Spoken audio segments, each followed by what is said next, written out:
cardiovascular function without the use of ionizing radiation or contrast agents.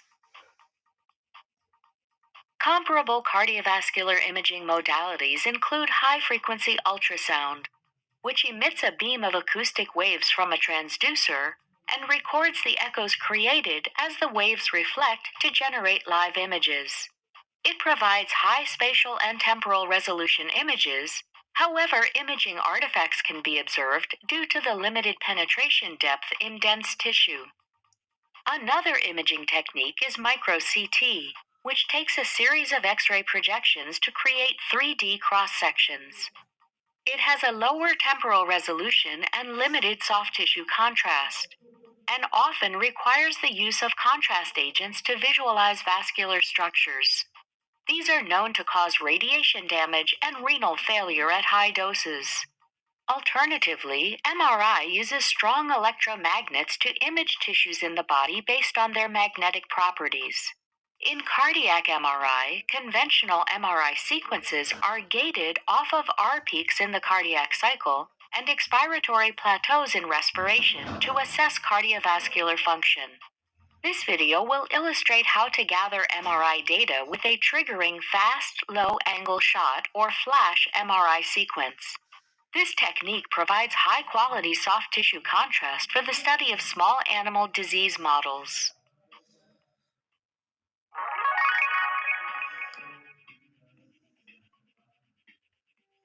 Magnetic resonance imaging is a technique that uses the paramagnetic properties of tissue to visualize soft tissue contrast.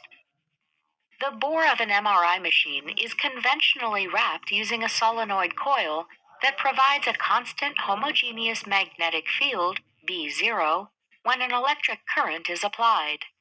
In high-field murine imaging, a 7 Tesla magnetic field strength can be employed, approximately 140,000 times that of Earth's magnetic field, and more than double the common clinical 3 Tesla and 1.5 Tesla scanner field strengths. This homogeneous magnetic field causes the hydrogen protons inherent to almost all living tissues to align their axes of rotation. These spins can then be tipped using radio frequency, or RF waves, to a certain angle relative to the axis of rotation, also known as the flip angle.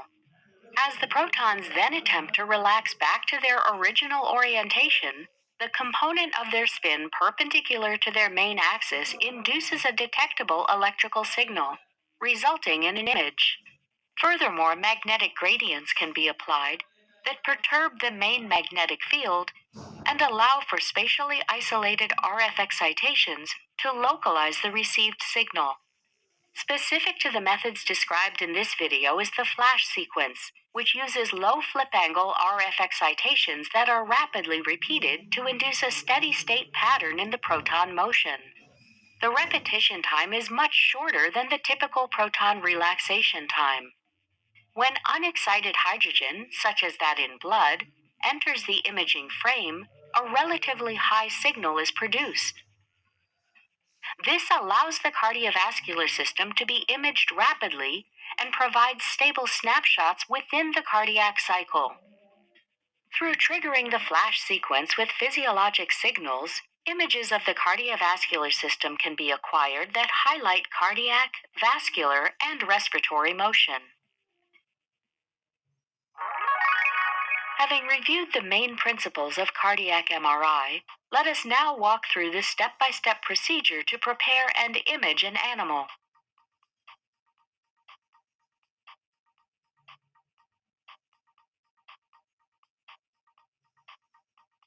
First, identify the mouse to be imaged and transfer the mouse to the knockdown chamber. Then anesthetize the animal using isoflurane and confirm knockdown using a toe pinch technique. Next, open the isoflurane flow to the nose cone in the MRI room and close the isoflurane flow to the knockdown chamber. This primes the longer tubing with anesthetic.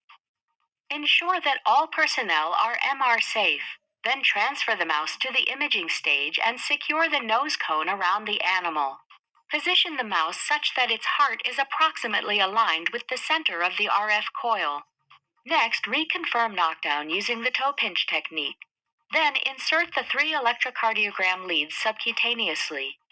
Place 1 lead each to the left and right of the heart, and 1 at the base of the left hind limb. Insert the rectal thermometer probe using a sterile probe sheath and lubricant. Then place a pillow respiration sensor on the epigastric region of the abdomen, and secure it in place using cardboard to acquire pressure-sensitive signaling. Confirm that all physiological signals are being acquired through the monitoring software outside the scanner room. Next, set up the heating module and fan to begin warming the airflow to the mouse. Secure the air tubing in place such that the warm air blows towards the mouse, starting just past the tip of its tail. Finally, place the RF coil over the mouse and make sure all cables and tubing are secure. Let us now review the step-by-step protocol to perform cardiac MRI on the anesthetized mouse. First, tune and match the RF coil outside the bore of the magnet to ensure maximum signal detection. This is indicated by a narrow valley at 0 Hz for each component of the RF coil. Next, slowly insert the imaging stage into the bore of the magnet. Ensure that the mouse is positioned directly in the center of the bore and the gradient coil has equal spacing along all radial directions. This position ensures a homogeneous main magnetic field. Next, run a navigation scan to locate the mouse within the scanner. Confirm if some segment of the heart is visualized within all 3 planes, namely axial, sagittal, and coronal. Then set the parameters for the flash sequence and select the external triggering to be on. On the monitoring software, configure the external triggers such that the MRI sequences are serially run only on R peaks in cardiac cycles during stable respiration in the expiratory phase. Next, prescribe the initial flash sequence by setting the parameters and positioning an imaging plane rectangle in the coronal view. Then press Continue to run it such that the slice plane follows the axis from the apex of the heart through the aortic valve.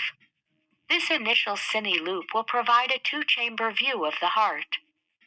Then, while referencing the results from the 2-chamber view, prescribe and run a new flash sequence along the apex aortic valve axis to visualize a 4-chamber view.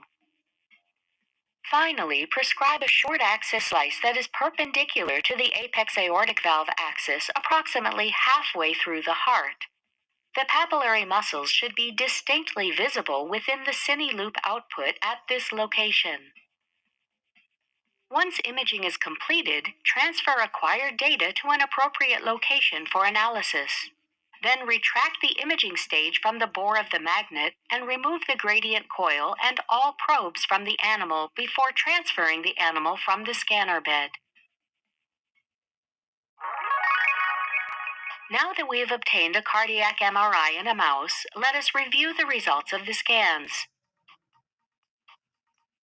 This figure shows the cine loop of a short-axis view of the left ventricle, directly perpendicular to the base apex axis of the heart, and at a position that includes the papillary muscles. Here we see the blood cine imaging of a mouse heart with 14 short-axis view snapshots across the cardiac cycle, including end diastole and peak systole.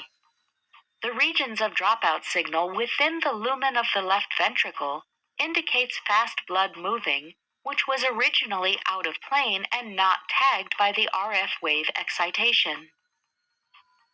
This image shows a 4-chamber view of the heart with bright blood inflow through the mitral and tricuspid valves and then out through the aortic and pulmonary valves respectively. Finally, here is a maximum intensity projection that shows how multiple slices can be spatially combined to visualize the cardiovascular system of the whole mouse. The figure shows a 3-dimensional stack of time-synced, bright, 2-dimensional blood images, showing the thoracic and abdominal regions of a mouse. Let us now look at some other applications of this MRI technique. As an extension of the described technique, we can use this technology to compare the kinematics of healthy versus diseased hearts. Murine models of cardiac dysfunction can be far more controlled than those found in the clinic. This allows researchers to identify specific factors contributing to heart disease, as well as study the remodeling process after injury. A comparable research endeavor can be performed with a vascular focus, such as that with abdominal aortic aneurysm formation. Blood gives a high-intensity signal using the high-field small-bore MRI method described here. This increase in contrast can be exploited to assess the expansion of an abdominal aortic aneurysm and measure changes to the vessel's biomechanical properties. You've just watched Jove's introduction to cardiovascular magnetic resonance imaging. You should now know how to perform cardiac imaging and how to acquire cine loop data of the murine heart using standard bright blood flash MRI sequences synced with cardiac and respiration signals. Finally, you should also know how to identify cardiac structures in these images. Thanks for watching.